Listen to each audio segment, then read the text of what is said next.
Ojo con esto, bienvenidos a un nuevo podcast de Argos, el único programa que da visibilidad a los observatorios venezolanos. Y hoy tenemos un invitado muy especial que es Alejandro Álvarez de Clima 21. Bienvenido, Alejandro. Muchas gracias. Muy contento de tenerte aquí en Argos. Este es un programa donde tratamos de darle visibilidad a los observatorios venezolanos. Y el observatorio tuyo es muy importante porque tiene que ver con el ambiente y el clima venezolano. Correcto. Cuéntanos un poco sobre esta organización que tú llevas y la importancia que tiene ahorita en el país. Muy bien. Clima 21 es una organización joven, tiene 4 años de haber sido formada. Esa organización, desde el año pasado, se inició un programa que es el Observatorio Venezolano de Derechos Humanos Ambientales, dentro de Clima 21. A partir de la creación de eso, nuestro trabajo es documentar la situación de derechos humanos ambientales dentro de Venezuela. Para el año 2022 realizamos 5 informes sobre situaciones, distintos tipos de situaciones ambientales en el país a una escala suficientemente grande. Nuestra principal preocupación tenía que ver cuáles son los problemas que realmente nos están afectando nuestros derechos humanos. ¿Cuáles de ellas realmente? Cuando tú le preguntas a un especialista en ambiente, ¿cuál es el principal problema en ambiente? La respuesta va a ser diferente de acuerdo a cuál es su especialidad, porque el tema ambiental es enorme y cada uno tiene su área de especialidad, ¿no? Cuéntanos un poco de lo que significan los derechos humanos ambientales, porque hablamos mucho de derechos humanos, pero derechos humanos ambientales es una cosa que quizás no todo el mundo comprende. Y también quisiera saber cómo está eso documentado de parte del Estado ahorita en Venezuela. Muy bien. El tema de los derechos humanos ambientales es relativamente nuevo, digamos, como comprensión general, porque acaba de cumplirse 50 años el año pasado que en la conferencia de Estocolmo, la declaración que salió al final, aparece por primera vez el hecho de que el medio ambiente sano y limpio es un derecho humano. Está considerado, además, el año pasado, por fin, la Asamblea General de Naciones Unidas reconoció a un ambiente sano, limpio y sostenible como un derecho humano. Y aún más reconoce que las condiciones ambientales no son las adecuadas, el resto de los derechos no pueden ser aplicados. Porque en unas condiciones, y en algunas gente en el mundo desafortunadamente vive en condiciones tan graves, que el resto de los derechos, el derecho a la salud, el derecho a la vida, el derecho a un trabajo digno, el derecho a un empleo de calidad, y por nombrar solamente unos pocos, no pueden ser, bien garantizados, porque esa condición lo está afectando de manera muy grave. Y de hecho, muchos otros temas, y en particular los más obvios, derecho a la salud y el derecho a la alimentación, están integrados totalmente a los derechos ambientales. Entonces, tener un ambiente sano y limpio es un derecho de cada uno de nosotros. ¿Cómo está en este momento? A pesar de que en este momento la Constitución Nacional de Venezuela reconoce la existencia de derechos ambientales, y lo reconoce de manera bastante detallada, eso no está ocurriendo en la práctica. No se está garantizando los derechos humanos ambientales de los venezolanos por una serie enorme de situaciones que están ocurriendo en el país, algunas de ellas enormemente preocupantes. Dentro de los informes que ustedes han sacado, ¿cuáles han sido las cifras más relevantes o más alarmantes de su investigación? Sí, de hecho, de los 5 informes, no todos tienen números claros. ¿Por qué? Porque hay un problema gravísimo en Venezuela de opacidad por parte del Estado con respecto a lo que tiene que ver con cifras en cualquier tema y por supuesto en el tema ambiental. El tema particular de deforestación en Venezuela es un tema que nos interesaba particularmente y lo pudimos hacer con utilización de imágenes satelitales, que las imágenes satelitales permiten entender cuáles son las zonas de Venezuela que están transformando su vegetación, donde había un bosque y ya no lo hay.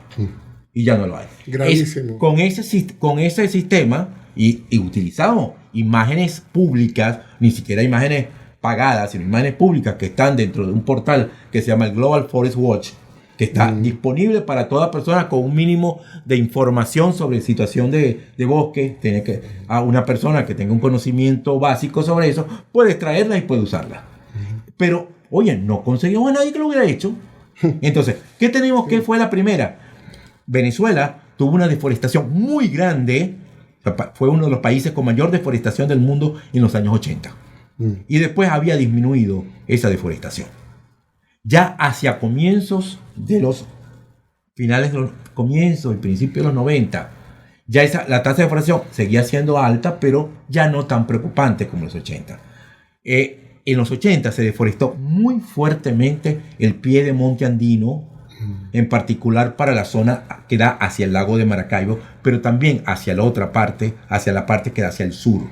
Okay. Se deforestaron otras zonas. Pero un elemento que era dicho por todos los informes es que al sur de Venezuela la deforestación ya tenía unos toques preocupantes, pero todavía la gran masa boscosa que había al sur estaba prácticamente intacta. ¿A qué se debe esta deforestación? ¿Qué lo está causando? Ahora cambia. Tenemos la tasa de deforestación más alta de la Amazonía. Solamente en 5 años, Venezuela aumentó su tasa, y quiero subrayar, tasa no es superficie, es la velocidad en que ocurren las cosas. Aumentó en 178%. Es la tasa más alta de la Amazonía. ¿A qué se debe? Se debe a varios factores. Al sur del país, el principal causante, y es complejo la descripción, o todo lo que estamos viendo son imágenes satelitales. Entonces no estamos viendo lo que está ocurriendo en terreno, solamente vemos imágenes satelitales. Pero después lo colocamos en conjunto con otros datos que pudimos conseguir de informes locales.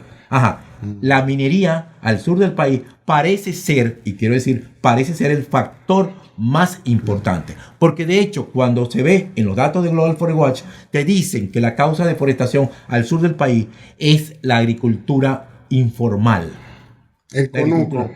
Sí, pero estamos hablando de conucos a gran escala. Okay. La pregunta que nos hicimos nosotros cuando estábamos haciendo ese informe: ¿por qué, si la agricultura en todo el país tiene problemas tan grandes, y las tiene, y ha disminuido la producción nacional, por qué al sur del país pareciera estar aumentando la superficie que se está utilizando para producción? Mira, la respuesta no es que al sur del país los mercados están llenos de productos. Entonces la única respuesta que tenemos nosotros es que al sur del país las minas están produciendo una demanda muy grande de alimentos. O sea, la crisis humanitaria está afectando el ambiente totalmente de Venezuela. Y eso más aún al norte del país. Los 3 estados al norte del Orinoco con mayor tasa de deforestación son los estados Zulia, Anzoátegui y Monagas. Esos 3 estados eran estados petroleros. Estados petroleros que en este momento están creciendo. Las 2 razones que da el Global Forest Watch: agricultura y extracción de recursos. ¿Cuál es el principal recurso que tú sacas de un bosque que se ve? Leña. Leña. Entonces, gente que está yendo a buscar leña o a hacer conuco en esos 3 estados que antes eran obreros petroleros. Y ahora no lo es, porque o perdieron el trabajo o porque los trabajos que tienen no les permite cubrir sus necesidades. Claro, muy triste además, porque como un país petrolero uno diría, bueno, pero tienen gas para cocinar, pero no, estamos deforestando los bosques utilizando la leña. Una cosa que me parece interesante también, nosotros siempre tratamos de tocar el tema de los derechos indígenas que están entrelazados con el derecho ambiental. Y hace unos días reventó un escándalo por unas fotos de unos indígenas Yanomamis que estaban en desnutrición en el Roraima brasileño. Pero los indígenas Yanomamis son nómadas. Eso estaría también afectando a las poblaciones Yanomami de Venezuela. Hay que aclarar, esas fotos no fueron tomadas con indígenas venezolanos. No. Esas fotos son de indígenas brasileños. El tema, los Yanomami no son nómadas como si son otros grupos. Pero la zona Yanomami más importante del país es el extremo sur de Venezuela, hacia el sureste de Venezuela. Hacia la zona sureste de Venezuela, donde está la gran zona Yanomami. Esa es la zona donde se han entrado un mayor número, se hablan de números de varias decenas de miles de mineros ilegales brasileños, que son los conocidos como garimpeiros, garimpeiros que están entrando e imponiendo una serie de acciones en el territorio Yanomami por medio de la violencia.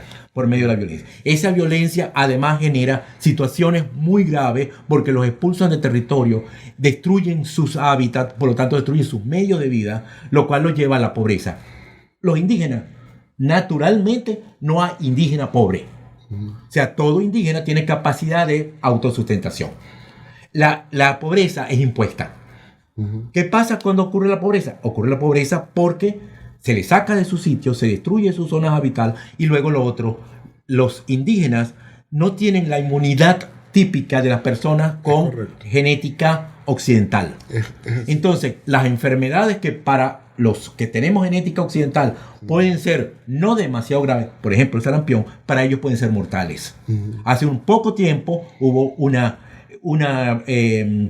epidemia de sarampión en territorio Yanomami que murieron cientos y tantos Yanomamis en su zona. Si fueran a matar ciento y pico Yanomamis, tú dirías, oye, es un escándalo global. Pero por sarampión no se hace esto. Por lo adicional, en toda la zona donde se está extrayendo oro a la manera ilegal de depredación completa, se utiliza el mercurio para separar el oro de otros minerales con el cual viene mezclado. Ese uso es totalmente sin ningún tipo de técnica, es totalmente artesanal, sin ninguno. Y hay una cantidad de mercurio del que se usa que simplemente queda desechado en el ambiente. Donde ocurre, se transforma del mercurio metálico a una forma orgánica que son muy tóxicas. Eso entra dentro de las cadenas alimenticias, entra a peces que son consumidos por la persona, y en este momento tenemos idea de que hay muchísimas poblaciones indígenas afectadas por mercurio, pero no es posible entrar a esa zona a tomar muestras, ni es posible, entonces, ni siquiera es fácil poder hacer análisis de muestras en Venezuela. Conseguir muestras de peces en Venezuela, antes existían laboratorios propios en la zona de Guayana donde se podían hacer, esos laboratorios desaparecieron. Muy triste conocer todos estos datos. Y yo creo que la audiencia a veces se pregunta por qué nos debe importar estos temas de ambientalismo en el país. Esto es una discusión que se está realizando a nivel global. Todos los países también se preguntan, sus personas, sus habitantes, la importancia de esto, y lo estamos viendo también con los desastres naturales, incluso este año en Venezuela. Y eso también tiene que ver con el ambientalismo de alguna manera, ¿no? Con el tema ambiental, sí. Con el tema ambiental. Fíjate, el informe que se sacó este año para el Foro de Davos, que acaba de pasar reciente, tiene un gráfico extraordinario en el cual colocaron cuáles son los principales problemas que ven en el mundo a 2 años y a 10 años. A 2 años estamos hablando de encuesta a 2.000 académicos, economistas, dueños de grandes empresas. Ok, el primero, el costo de la vida. Sigue. El segundo, el falla en lograr mitigación de cambio climático. De segundo. Tercero, de las 10 causas principales, 5 son ambientales. Para 10 años, las causas ambientales pasan a primer lugar. Esto es impresionante. Ya no es un tema de comeflorismo, obviamente, ni gente que estemos en contra de las empresas. Es decir, que las empresas están viendo que si no toman en cuenta eso, las propias grandes empresas van a fallar. ¿Cuál es el futuro de Clima 21? En la incertidumbre que tenemos ahorita, lo que tenemos son esperanza y seguir trabajando. Queremos trabajar principalmente en 3 temas. Nuestro principal tema, que es el observatorio, seguir documentando la situación ambiental del país. El segundo tema, queremos comenzar a trabajar en temas específicos. El último informe que publicamos tuvo que ver con temas de gestión de riesgo y cambio climático. La situación es grave. En otro momento quizás podamos conversar sobre eso. Pero queremos comenzar con zonas piloto, tanto documentar como comenzar a educar a gente en zonas piloto del país. Y la zona que hasta ahora apunta a que podemos desarrollar es la zona de los Andes alrededor de Mérida, en que podemos desarrollar una actividad ahí, tanto educativa como de documentación, como de formación para largo plazo. Eso es lo que queremos. El tercer tema que queremos, y estamos trabajando desde el año pasado en eso, tiene que ver, en conjunto con otra serie de organizaciones, trabajar en la defensa de los defensores de derechos humanos ambientales y en particular de la defensa de los defensores de territorios indígenas, que en este país, en este momento, es un tema muy particular, pero en los últimos 10 años más de 35 indígenas han sido asesinados. Entonces queremos ir fortaleciendo la capacidad institucional para poder apoyarlos y poder darles acompañamiento en eso.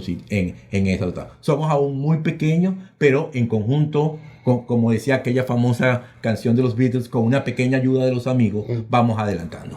Bueno, y aquí somos amigos en Argos y por eso queremos darle esa ayuda y esa alianza que tenemos. Y sí, el tema ambiental y el tema indígena yo creo que va muy correlacionado, porque yo siempre he dicho que los indígenas son los guardianes del ambiente. Así es. Los primeros guardianes del ambiente son los pueblos indígenas y es importante que cuidemos el ambiente. ¿Hay alguna otra cosa que quieras agregar que quizás la audiencia deba saber de cómo pueden ellos participar o pueden involucrarse más en el cuidado del ambiente aquí en Venezuela y para integrarse en la sociedad civil que está luchando por esto también? Sí, nosotros en las campañas que hacemos para dar a conocer situaciones ambientales del país, tendemos a utilizar mucho un lema, que es, le pedimos a todo el mundo que se informe. Es decir, no se quede, ni siquiera se quede con las noticias que aparecen en prensa. Se informe. Ahorita en internet hay información bien grande. Hay, además de esas, organizaciones que estamos generando información. Entonces, informe. Lo segundo, organícese. Es decir, porque los problemas ambientales son de todos los tamaños. Los problemas ambientales están a un nivel de un barrio, una urbanización, están a un nivel de una comunidad o están a un nivel de un país. Entonces, podemos organizar, los primeros, un vecino puede organizar para que no le sigan tumbando los árboles de su urbanización y comience, porque los árboles son infraestructura de salud. Claro. Entonces, tumbarles árboles es hacer insalubre su zona. Entonces, no solamente impedir que se los tumben, sino incrementar la cantidad de árboles en su zona. Ese es el primer caso, ver por el agua. Allá hay vecinos organizados en Caracas sobre el tema del agua, los hay. Sí. Y entonces, comenzar a organizarse en la medida. Oye, no tienes capacidad de organizarte, únete a alguna organización que ya exista, apóyalo. Y lo último, apoya a las organizaciones. En este momento hay una presión muy grande sobre las organizaciones de la sociedad civil. Toda la organización los venezolanos tenemos que apoyar las organizaciones que estamos trabajando por hacer un futuro posible, mejor y digno para todo el país. Muchas gracias por haber participado en el podcast del día de hoy. Gracias a ustedes por estar pendientes de Argos y ojo con esto, pendientes de un próximo podcast.